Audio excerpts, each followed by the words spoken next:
به نام خداوند بخشنده مهربان. سلام علیکم و رحمت الله و برکاته.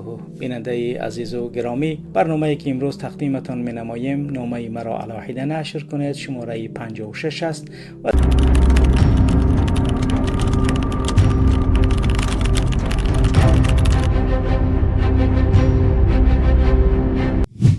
بیننده عزیز گرامی، قبل از اینکه برنامه را آغاز نماییم در گذاشتن لایک و انتشار این برنامه ما را همراهی نمایید. اگر به کانال آبونه نشده باشید آبونه شوید تا اینکه معلومات و خبر و آنچه که از کشور میبینید برای شما و برای تمام ملت دسترس باشد. یک نامه جالب را بیننده گرامی، یک نفر از سابق منصبداران حکومت رحمانوف فرستاده است که درباره رحمانوف حکایت میکند.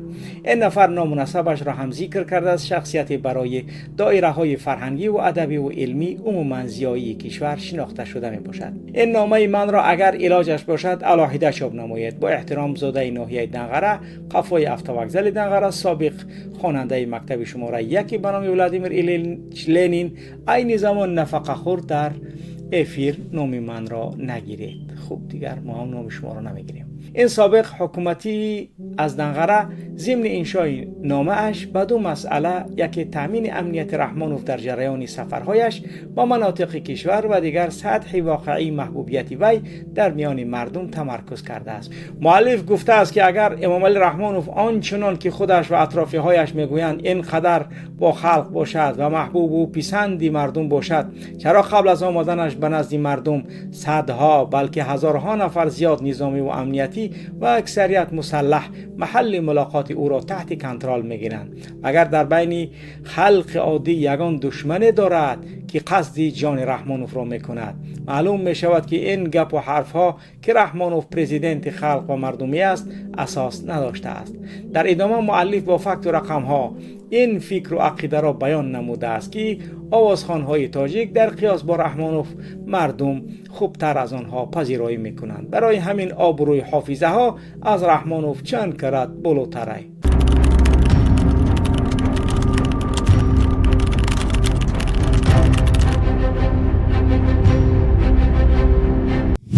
برادر محمد اقبال این نامه را یک نفر شخصی فرهنگی نفقه خور از شهر دوشنبه به شما روان کرده است. البته شخصی که این را روان کرد با شخصی دیگر، یعنی این نامه را اون با اون روان کرد و اون با ما روان کرد. من پیش خودم یک تحلیل گذراندم. این تحلیل من در اساس نوارها از یوتیوب و نیز از تماشای پیام‌های پیشوای ملت و پرزیدنت محبوب و دوست داشته ملت داخل ناخنک و نواری سفرهای او به نواحی کشور به وجود آمد. این تحلیلی من شهادت می‌دهد که پرزیدنتی که خود را در تمام تاجیکستان همیشه میگوید من وطنم را دوست می‌دارم، خلقم را دوست می‌دارم و گویا همه مردم تاجیک پرزیدنت را دوست می‌دارد، پیشوای خود می‌خوانند، در اصل و عمل این طور نبوده است. وقتی ارائه پیام هر ساله پرزیدنت می شود، ماه‌های دکبر آخر سال تمام مقامات دولتی تاجیکستان را مجبور میکنند که آن را مجبوری تماشا کنند، به زوری و پیام‌های افیر کرده در تلویزیون‌های دولتی نمایش میدهند.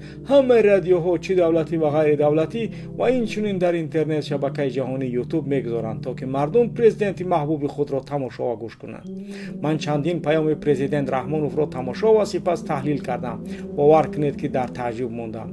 نوارهای این پرزیدنت محبوب ما امام علی رحمانوف را در یوتیوب مخصوصا پیام‌های او را 8-9 هزار آدم تماشا کردگی. ای 10 میلیون اهالی همین شماره تماشا کردگی رحمانوف.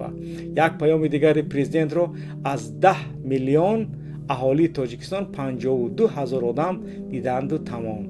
یک پیامی پرزیدنت را 152 هزار شهروند تماشا کرده است از 10 میلیون اهالی. اکثریت پیام‌های پرزیدنت رحمانوف را از 1100 آدم تا 48 هزار آدم تماشا کردگی است. بسیار عجایب و تعجب آور است. عجایبی کار را اینجا دیدم وقتی که در یوتیوب آوازخوان‌های تاجیک زلیخا محمدشاهی و فرهناز شریفا و شبنم سوری را دیدم که یک سرود این حافظه ها را 5 میلیون، 10 میلیون تا 24 میلیون و حتی تا 34 میلیون آدم تماشا کردگی. این چه خیلی پرزیدنت مردمی، پرزیدنت خلقی، این چه خیلی پیشوای ملت است که حتی 10-20 صد برابر از یک آوازخوان تماشاچی ندارد. این معنایش چی بوده میتواند؟ یک حافظه که 23 ساله ای 5 میلیون تا 16 میلیون آدم یک سرود 2 یا 4 دقیقگی او را تماشا کردند. اما برنامه را که درباره پرزیدنت محبوب تاجیکان پیشوای ملت رحمانوف امومالی شریپوویچ و عائله وی در ناحیه دنغره به نوار گرفته صدها هزار دلار بودجه را صرف کرده در تمام تلویزیون دولتی طول یک هفته نمایش داده بودند. باز در یوتیوب هم ماندند. همه شد 10,000 آدم تماشا کرده است. این به آن معنا است که نه اینکه محبوب و مقبول نیست، بلکه مردم یعنی آدمان خستش دگیان ای دیدن رحمانوف و گپ زنیش دیگر نه اینترس نشدگی ای جالب نیست که ها با دل خلق زدگی ای خلق زد پرکلوچت کرده با سراغ دیگر کانالا می رود. میگه افتی خنکش دگور لعنتی را. حافظه دیگر که سال تولدش 1993 و 33 ساله است، یک سرود او را 6 میلیون، سرود دیگرش را 24 میلیون و سرود سومش را 48 میلیون آدم تماشا کرده.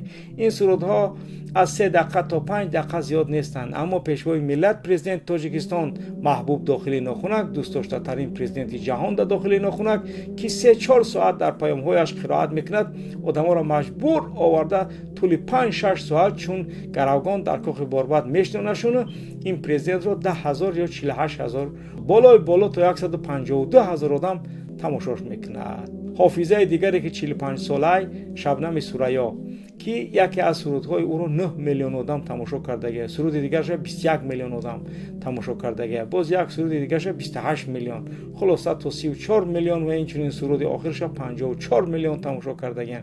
اما همه این حافظه آوازخوان‌ها را کدام محافظ و جاندار و تلخ یعنی بودیگارد همراهی و محافظت نمیکنند، می آیند با دسته خود میخوانند و میروند. اگر این همه حالتها را ما تحلیل کنیم می توانیم بگوییم که آبروی این سه حافظه از آبروی پیشوای ملت، اساسگذار وحدت، نجات بخش سیاره، پرزیدنت محبوب مردمی تاجیکستان محترم جناب علی رحمانوف امومالی شریپوویچ میلیون مراتب بالاتر بوده است. آخرین نامه با شما برادر محمد اقبال رحمت کلان که چنین برنامه‌های مردمی را تشکیل کردید و در دل مردم عادی را به خودشان میرسانید. خداوند از شما راضی باشد. برادر گرامی محترم محمد اقبال صدردین، من تا امروز طرفدار پرزیدنت و حکومت تاجیکستان بودم، در وظیفه‌های دولتی کار و فعالیت کردم، با گفته زیایی اینتلیجنت به حساب میروم. چند سال همچون معلم استاد کالج هم کار کردم. عین زمان در شهر دوشنبه زندگی دارم، نفقه خورم. دیپلم اولم را در زمان شوروی گرفته بودم. صاحب 2 معلومات عالی می باشم. در مجلس های حکومتی تاجیکستان با اشتراک پرزیدنت امومالی رحمانوف اشتراک کردم. کم همسایگی او را هم داشتم. در زمان سیسسر در ناحیه دنغره تولد شده، بعداً به شهر دوشنبه کشیدگیم.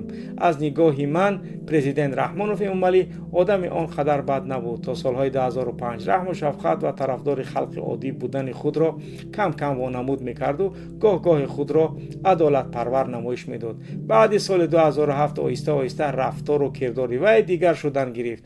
الکی پول و مال پرزیدنت زیاد شد و یک بار 180 درجه دیگر شد و تغییر یافت. سالهای 2008 و 2009 دیگر روی راست فرمانهای غیر قانونی و حتی کشتارها را شخصا به مقامات ها صادر میکرد.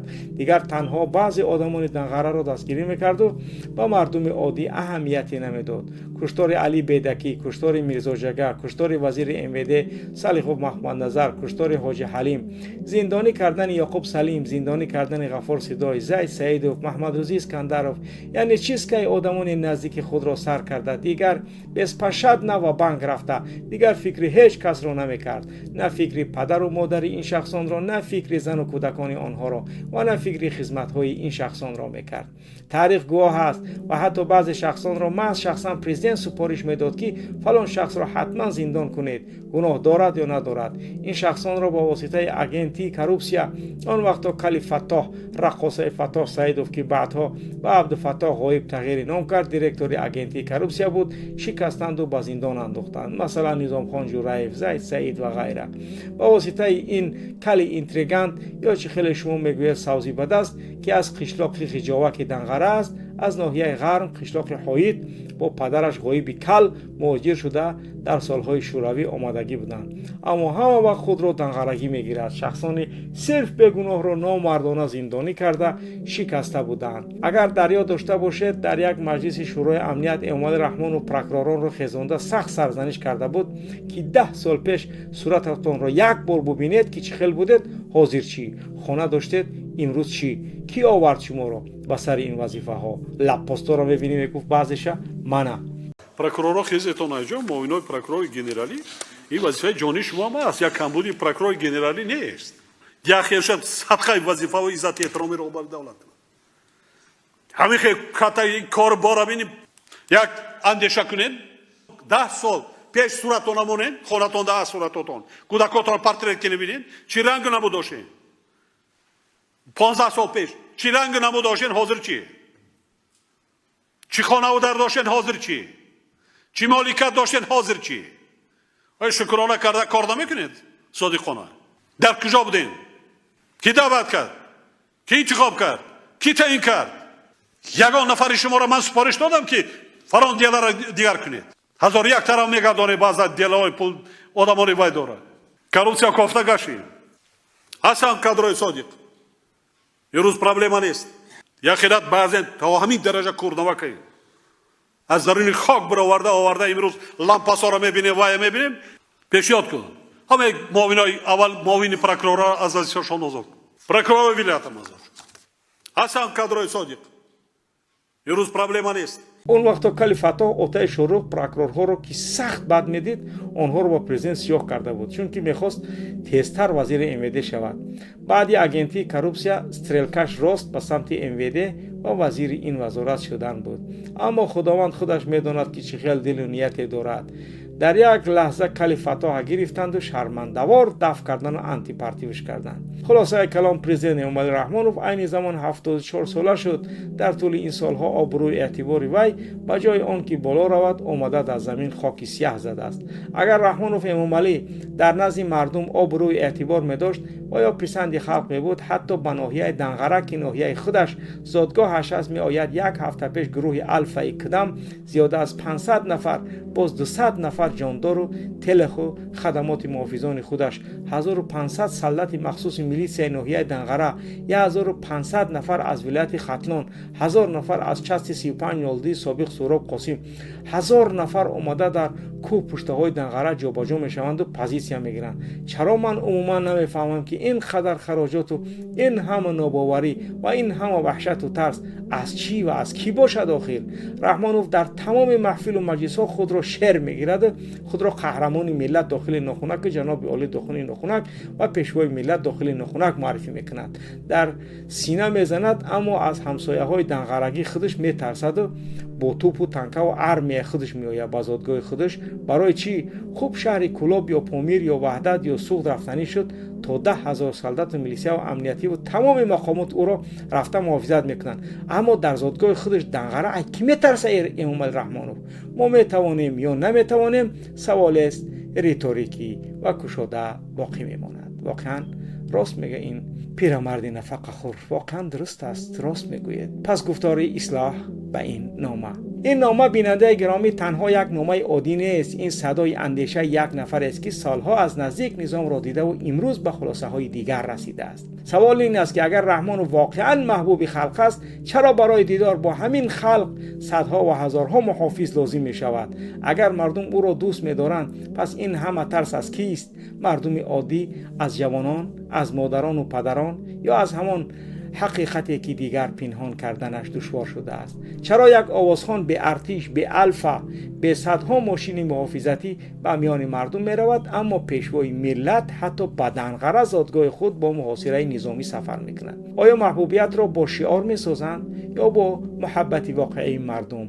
آیا احترام را با تلویزیون های دولتی مجبوری نشان می دهند یا با دل مردم به دست می آورند؟ این نامه یک سوال بزرگ است پیش جامعه می گذارد. آیا راهبری که از خلق خود می ترسد می تواند خود را راهبر مردمی نامد؟ جواب را هر کس از وجدان خود بپرسد. بله درست است و امیدواریم که ملت و مردم این نکات را نیز دقت می دهند. بله بیننده گرامی، اگر شما هم نظر دارید و همین شکل مستند و با دلیل است به اصلاح نویسید تا ما آماده ایم که آن را نشر و تقدیم ملت نماییم. در گذاشتن لایک ها و انتشار این برنامه ما را همراهی نمایید تا عدد بیشتری هموطنان ما و شما این همه معلومات ها را ببینند و چشمشان باز شود. با امید پیروزی با شما بود محمد اقبال صدرالدین. سلام علیکم و رحمت الله و برکاته.